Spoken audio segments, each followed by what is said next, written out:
बाबा जी और हजूर जी की प्यारी संगत जी, राधा स्वामी जी, स्वागत है आपका हमारे चैनल भजन मार्गम में। संगत जी, हम सब इस आध्यात्मिक सफ़र में एक अनजानी सी तड़प लिए आगे बढ़ रहे हैं। हमारी आत्मा की स्थिति एक बहते हुए दरिया की तरह है, कभी शांत, कभी बेचैन, कभी पूरी तरह समर्पित। कभी वह परमात्मा से मिलने के लिए आतुर हो उठती है, उसकी गोद में समाने की चाह में तड़पती है, और कभी अपने भीतर बसी उस दिव्य शांति में रम जाती है, जैसे कह रही हो, तेरी मर्जी मालिक, जब तू मिलना चाहे, जब तू कृपा करे, वही सही है।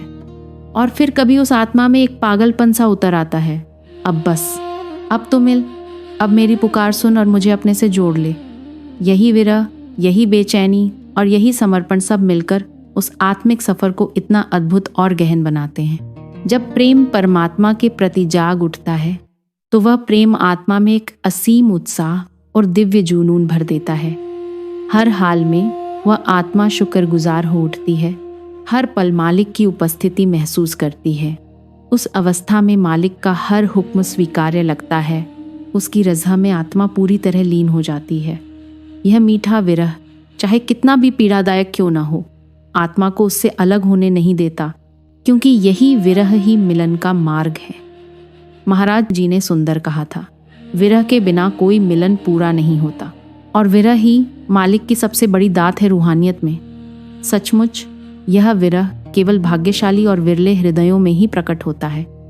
मालिक अपनी कृपा से हमसे मिलने की चाह में हमारे भीतर मिलने की तड़प जगा देता है।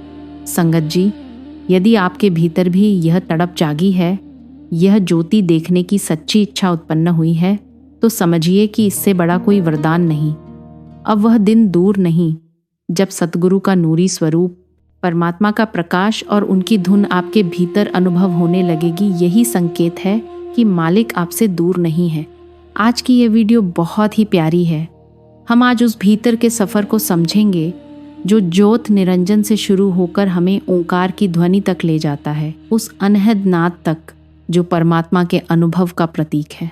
इसलिए इसे अंत तक ज़रूर देखें। हमारी हर वीडियो की यही कोशिश रहती है कि हम आपको मालिक से मिलने की प्रेरणा देते रहें, आपके भीतर वह दिव्य आग जलती रहे, और एक दिन आप अपने सच्चे घर, अपने परम पिता के साथ एक हो जाएं। संगत जी, आगे बढ़ने से पहले निवेदन है कि भजन मार्गम चैनल को सब्सक्राइब ज़रूर कर लें, ताकि हम इस आध्यात्मिक यात्रा में आपके साथ निरंतर बने रहें और आपको प्रेरित करते रहें, ताकि आप भी अपने भीतर उस परम प्रकाश और मालिक की धुन का अनुभव कर सकें। संगत जी, साधना करने के लिए हम सभी को ये अच्छे से समझाया जाता है कि सबसे ज़रूरी है अपनी इंद्रियों को 9 द्वारों से समेटकर उन्हें अंदर की ओर मोड़ना और ध्यान को अपने भीतर केंद्रित करना। लेकिन यह सहज कार्य बिल्कुल भी नहीं है। कई साधक दिन रात इस प्रयास में लगे रहते हैं, लगातार अभ्यास करते हैं, पर अक्सर असफल हो जाते हैं। इसका कारण यह है कि हमारा मन बाहरी चीज़ों का आदी हो चुका है। हम अपने रिश्तों, धन, बच्चों, मान सम्मान और सामाजिक प्रतिष्ठा के विचारों में इतने उलझे रहते हैं कि भीतर की ओर ध्यान लगाना कठिन हो जाता है। हम सोचते हैं कि केवल अपनी शक्ति और कोशिश से इस मन पर विजय प्राप्त कर लेंगे, लेकिन यह एक भ्रम है। असली सफलता उसी साधक को मिलती है जो सही मार्ग और सही साधन अपनाता है, और यह मार्ग केवल गुरु की कृपा से संभव होता है। गुरु की दी हुई विधि, उनके उपदेश और आशीर्वाद ही वह दिव्य शक्ति हैं जो हमारे मन और इंद्रियों को नियंत्रित कर सकती हैं और उन्हें भजन सुमिरन में स्थिर कर सकती हैं। यह केवल अभ्यास की बात नहीं है, यह सतगुरु के मार्गदर्शन और परमात्मा की कृपा का चमत्कार है, जो साधक को उसके भीतर की सच्ची शांति, स्थिरता और गहरी चेतना तक ले जाता है। जब साधक गुरु की दी हुई विधि का पालन श्रद्धा और समर्पण के साथ करता है, तब उसका मन भजन सुमिरन में स्थिर होता है, उसकी इंद्रियां उसके नियंत्रण में आती हैं और वह धीरे धीरे अपने भीतर परमात्मा की उपस्थिति का अनुभव करने लगता है। संगत जी, अब हम आगे बढ़ते हैं और समझते हैं कि कैसे एक साधक अपने मन और इंद्रियों को भजन सुमिरन में लगाने में सक्षम हो सकता है, ताकि वह अपने भीतर की शांति, स्थिरता और परमात्मा से मिलने की तड़प को वास्तविक रूप में अनुभव कर सके। संगत जी, जिसने दिनचर्या से ही अपने मन और इंद्रियों को नियंत्रित करने की साधना शुरू की हो, वही धीरे धीरे उन्हें भीतर की ओर मोड़ पाता है, क्योंकि हमारी इंद्रियां उसी दिशा में बहती हैं जहां हमारा वातावरण, हमारी आदतें और हमारा ध्यान होता है। जब हम भजन सुमिरन के समय एकांत में बैठते हैं तो वही विचार, वही दिन भर की बातें और वही दुनिया की उलझनें हमारे मन में आती हैं, जिन पर पूरा दिन हमारा ध्यान रहता है। परंतु साधक का लक्ष्य इसके ठीक विपरीत है। उसे अपनी इंद्रियों और मन को ऊपर भीतर की ओर मोड़ना है। इसे ऐसे समझिए जैसे नदी का प्रवाह हमेशा नीचे की ओर बहता है।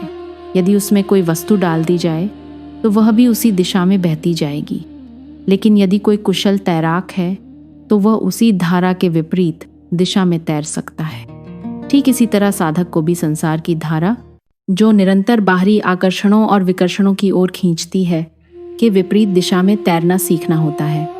वह अपने भीतर की ओर, परमात्मा की ओर, सतगुरु के मार्गदर्शन में उतरना सीखता है। यही अभ्यास और सतत साधना उसे धीरे धीरे अपने मन और इंद्रियों पर नियंत्रण प्राप्त करने में सक्षम बनाती है, ताकि वह भजन सुमिरन में पूरी तरह स्थिर हो सके और भीतर की शांति और परमात्मा के अनुभव तक पहुंच सके। संगत जी, हमारी इंद्रियां और मन 9 द्वारों के माध्यम से निरंतर बाहर की ओर भागते रहते हैं, देखना, सुनना, चखना, सूंघना, छूना, और इसी कारण साधक का ध्यान अक्सर व्यर्थ की ओर फंस जाता है। लेकिन जब ध्यान सहस्दल कमल पर केंद्रित होता है, तब सारी चेतना भीतर सिमटकर ऊपर की ओर चढ़ने लगती है। यही वह अवस्था है जब हमारा ध्यान गुरु के स्वरूप से जुड़ जाता है और साधक भीतर की अनंत शांति और प्रकाश का अनुभव करने लगता है। सोचिए जरा, धुन क्या है? संगत जी, यही धुन ही गुरु है, यही धुन ही ईश्वर है, यही धुन ही सब कुछ है। धुन की शक्ति इतनी अद्भुत है कि वह चाहे तो हमें सेकंडों में यह दिव्य अनुभव करा सकती है। वह चाहे तो शब्द का जप करवा सकती है और वह चाहे तो उसी शब्द में हमें पूरी तरह लीन कर सकती है, जिसे सुन समाधि कहते हैं। साधक उसी अवस्था तक पहुंच सकता है जहां केवल धुन, केवल शब्द और केवल गुरु का प्रकाश उपस्थित होता है। जैसा कि वाणी में कहा गया है, हरापे शब्द सूरत धुनापे, हरापे देखे बिग से आपे, हराप जपाई आप हर जापे। अर्थात करने वाला भी वही है, जपने वाला भी वही है और शब्द स्वयं भी वही है। जो लोग आज शब्द जप रहे हैं वे चौथी पातशाही के वचन के अनुसार वही हैं जिन्होंने शब्द को पकड़ लिया है, वही हैं जिन्होंने अपने मन और इंद्रियों को नियंत्रित कर लिया है और गुरु के प्रकाश में लीन होना सीख लिया है। संगत जी, यह अनुभव केवल अभ्यास या साधना से नहीं, बल्कि गुरु की कृपा और धुन के अनहद प्रभाव से संभव होता है।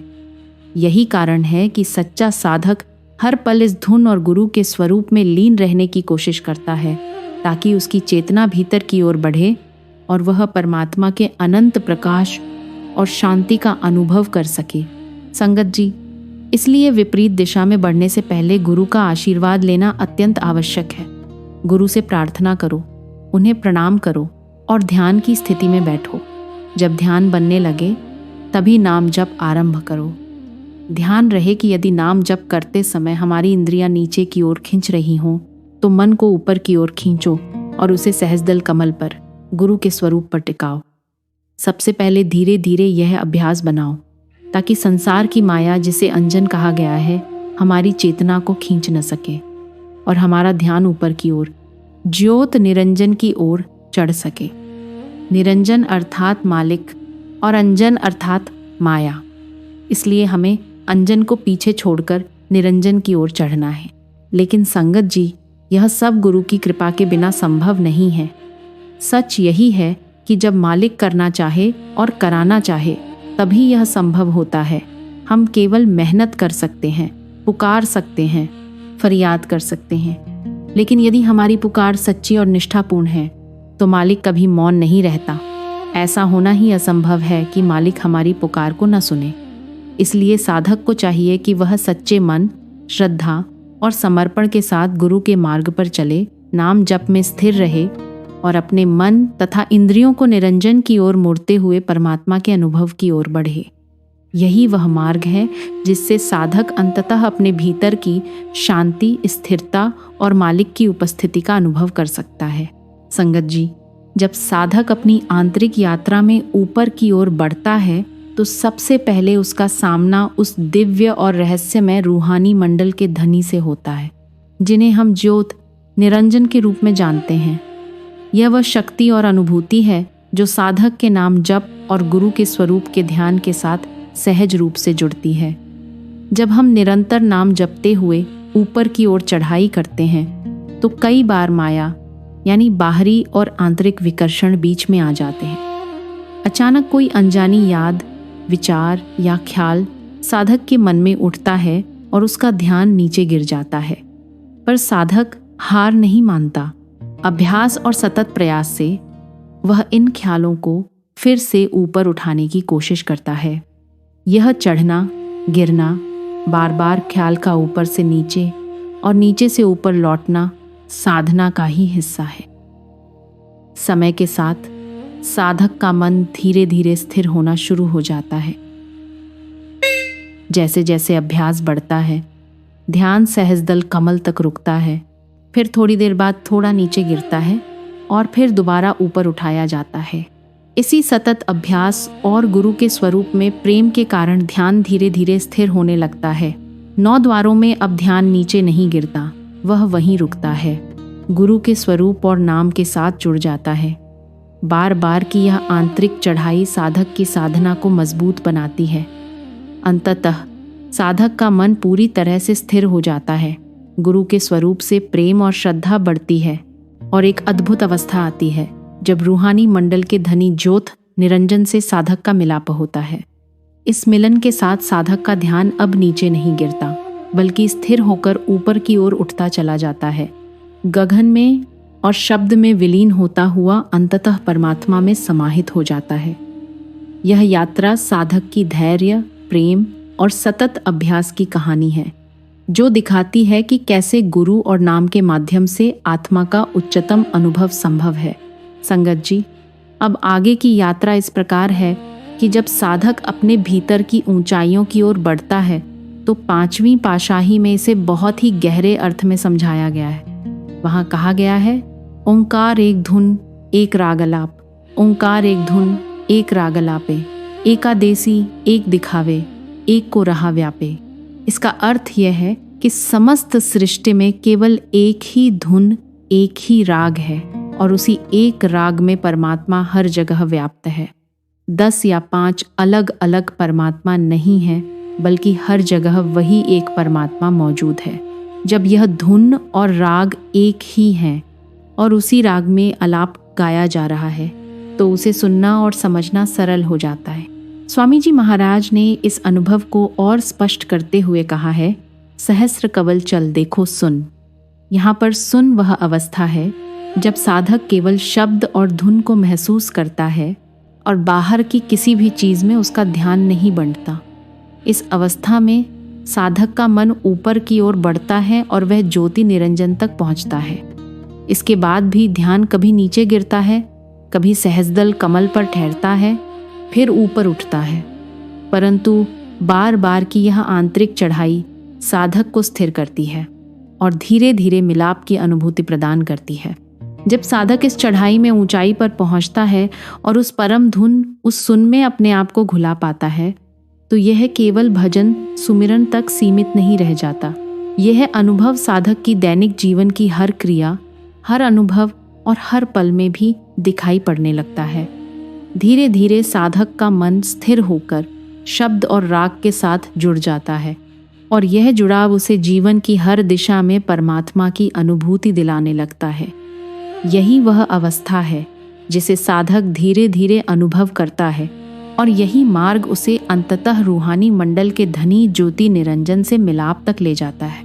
संगत जी, जैसे मैंने बताया, एक सच्चा नामधारी अपनी दिनचर्या पूरी तरह साधना और अनुशासन के अनुसार बनाता है। वह सुबह जल्दी उठता है और सूर्योदय या पोह फटने से पहले अपने सभी आवश्यक काम निपटा लेता है। दिन में भी जब वह दुनियादारी के काम करता है तो वह बेमतलब की बातों में उलझता नहीं ऐसे रिश्ते निभाता है जिनमें कोई सार्थक उद्देश्य न हो। वह नए रिश्तों को जोड़ने में समय या ऊर्जा खर्च नहीं करता, बल्कि चुप रहता है, सब कुछ जानता है, पर बकबक करने में अपना समय व्यर्थ नहीं करता। संगत जी, यह सोचने वाली बात है, लोग दुनिया में बेमतलब हौंसते हैं, बेमतलब धन इकट्ठा करते हैं और अपनी प्रतिष्ठा या मान बढ़ाने में जुटे रहते हैं। लेकिन क्या यह सब सच में आवश्यक है? क्या इसके पीछे कोई उद्देश्य है, या केवल अपने अहंकार और दिखावे के लिए ही सब किया जा रहा है? ध्यान रखिए, जो मालिक की दरगाह में सम्मान पाता है वही असली अधिकारी है, वही सच्चे मूल्य और शक्ति का अनुभव करता है। सोचिए उन लोगों के बारे में जिन्होंने पहले बहुत धन और मान सम्मान इकट्ठा किया, 4 दिन बाद उनका नाम भी याद नहीं रहता, सब कुछ सामान्य हो जाता है। यह दिखाता है कि धन और मान सम्मान का असली मूल्य बहुत कम है, और यही असली शिक्षा साधक को सिखाती है कि परेशान होने और दौड़ने की ज़रूरत नहीं है। असली शक्ति और शांति उस व्यक्ति को मिलती है जो नाम, भजन, सत्संग और गुरु की कृपा में लीन रहता है। संगत जी, यही वह रहस्य है कि धन और दिखावा केवल क्षणिक है, जबकि ध्यान और नाम का अनुभव, मालिक की कृपा और सद्गुरु का आशीर्वाद स्थायी शांति और अधिकार देते हैं। जीवन में यह समझना और अपनाना ही असली सफलता है। संगत जी, शब्द धुन सुनना और उसका अनुभव करना साधक के लिए अत्यंत कठिन कार्य है। यह केवल बाहरी प्रयास से संभव नहीं होता, बल्कि इसके लिए परमात्मा की कृपा और इच्छा अनिवार्य है। साधक को अपने 9 द्वारों में अपने मन, इंद्रियां और चेतना को समेटकर ऊपर की ओर चढ़ना पड़ता है, और यही सबसे कठिन हिस्सा है। साधक चाहे जितना भी प्रयास करे, जब तक परमात्मा की ओर से अनुमति और मार्गदर्शन नहीं मिलता, तब तक यह यात्रा पूरी नहीं हो सकती। नामदान मिलने के बाद भी साधक अक्सर यह अनुभव करता है कि वह सहज दल कमल से ऊपर नहीं चल पा रहा। वह अभी तक 9 द्वारों में फांसा हुआ है, अपने मन और इच्छाओं के जाल में उलझा हुआ है। वह नाम की भजन बंदगी करता है, ध्यान करता है, परंतु भीतर से पूरी तरह शुद्ध और स्थिर नहीं है। साधक के भीतर वासना, लोभ, मोह अब भी सक्रिय है। उम्र, लिंग या सामाजिक स्थिति इसका कोई प्रभाव नहीं डालती। चाहे पुरुष हो या महिला, साधक के अंदर यह संघर्ष समान रूप से मौजूद रहता है। यह स्थिति यह दिखाती है कि केवल नाम जप या भजन करना ही पर्याप्त नहीं है। साधक को सतत अभ्यास, संयम और गुरु की कृपा के साथ अपने भीतर की अशुद्धियों और इच्छाओं को नियंत्रित करना पड़ता है। यही वह चुनौती है जो साधक की साधना को परखती है और अंततः उसे रूहानी मंडल और ज्योति निरंजन के साथ मिलने योग्य बनाती है। संगत जी, अब इसे गहराई से समझिए। धुन कहाँ पकड़ी जाती है, उसकी भक्ति कैसे की जाती है और अपने ख्याल को उसके साथ कैसे जोड़ा जाता है। सबसे पहले यह जानना ज़रूरी है कि धुन पकड़ी कहाँ जाती है और उसका अनुभव कहाँ होता है। गुरु ने इसे बहुत स्पष्ट रूप से कहा है, भंवर गुफा धुन पकड़ी, श्रवण में देख रूप सतपुरुष अपन में। इसका अर्थ यह है कि जब साधक अपने भीतर की गहराई में उतरता है, अपने मन और चेतना को नियंत्रित करता है, तब वह उस मालिक, सतपुरुष या शब्द का अनुभव अपने अंदर प्रकट करता है। यह प्रकट होना केवल सिमरन या नाम जप के माध्यम से संभव है। धुन पकड़ने की प्रक्रिया इस प्रकार है। पहले साधक अपने मन को विपरीत दिशा में ले जाकर सहजदल कमल पर ध्यान लगाता है।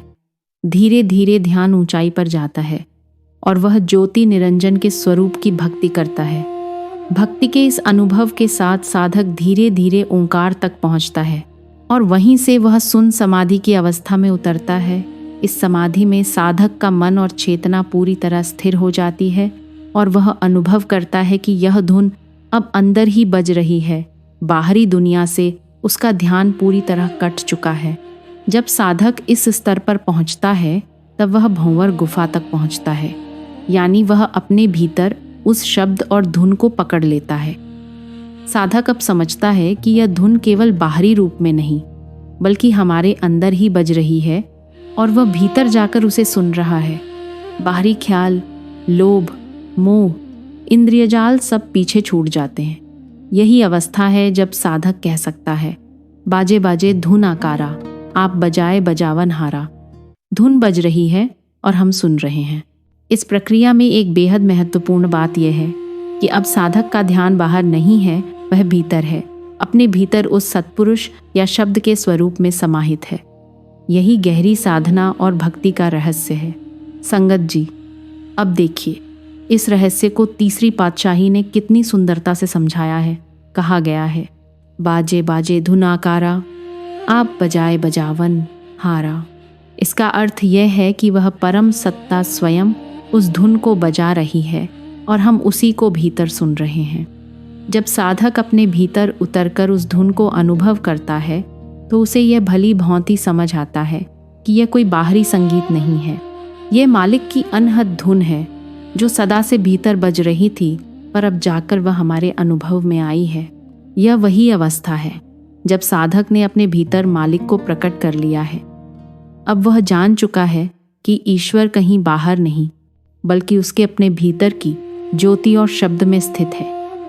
यही वह अवस्था है जिसे चौथी पातशाही ने अपने अमृत वचनों में इस प्रकार प्रकट किया। अनत धुन बाजे नित बाजे गाई सतगुरु वाणी, नानक दात करी प्रभु दाते ज्योति ज्योत समानी।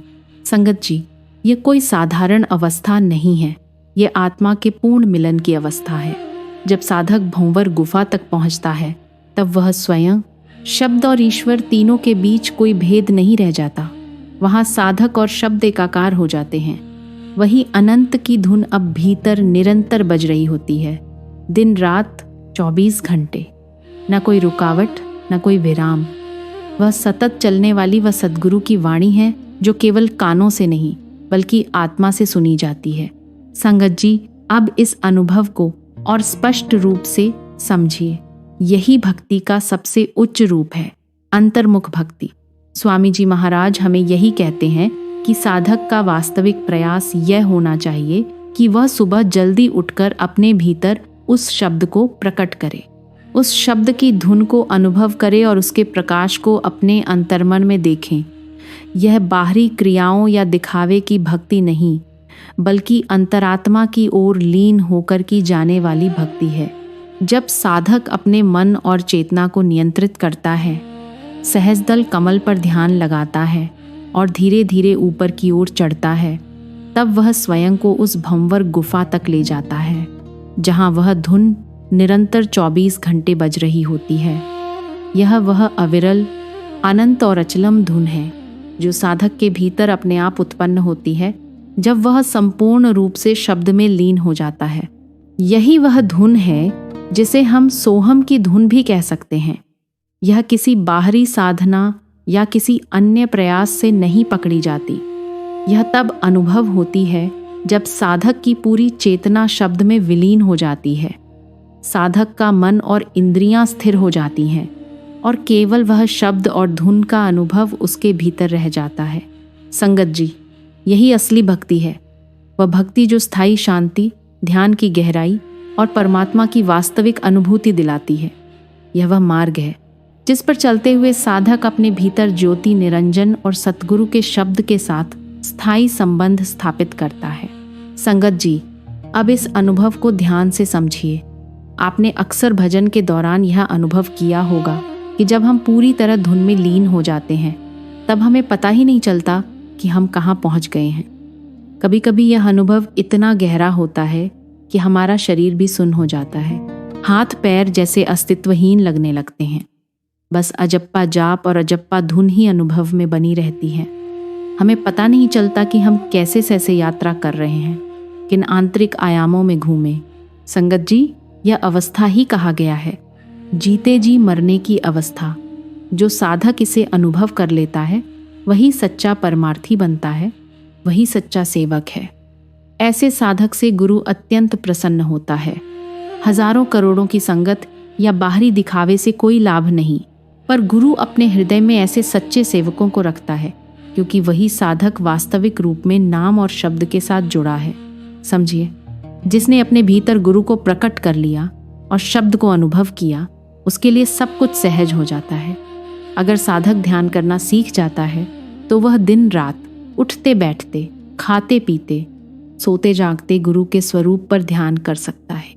ध्यान का अभ्यास जितना गहन होगा उतना ही साधक अपने मन को बेमतलब की बातों से बचा पाता है।